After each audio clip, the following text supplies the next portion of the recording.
Здравствуйте! Сегодня наш 20-й урок, и мы сегодня поговорим о глаголе вспомогательном «могу», «мочь». Он склоняется в зависимости от местоимения, и неизменным остается основной глагол смысловой.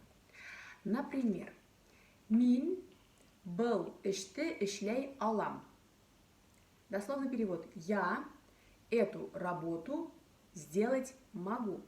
То есть, мы по-русски скажем, я могу сделать эту работу. Мин был эште эшлей алам.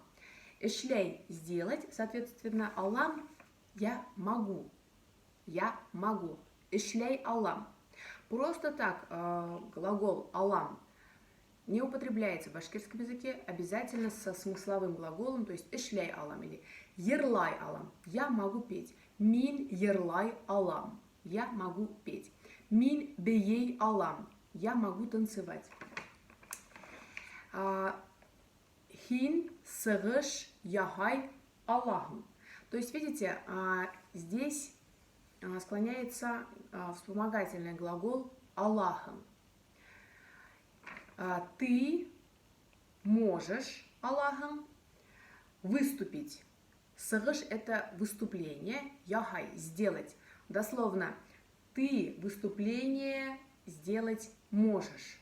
По-русски мы скажем, ты можешь выступить. Хин сыгыш яхай Аллахом. Он может идти. Ул атлай Аллах.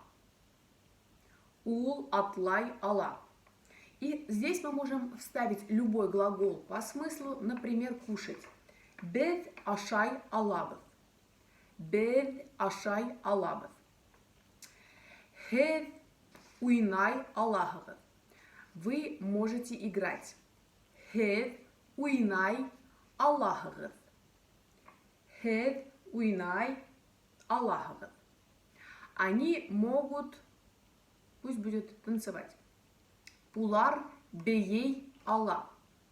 Улар бейей Аллах. Спасибо, до свидания.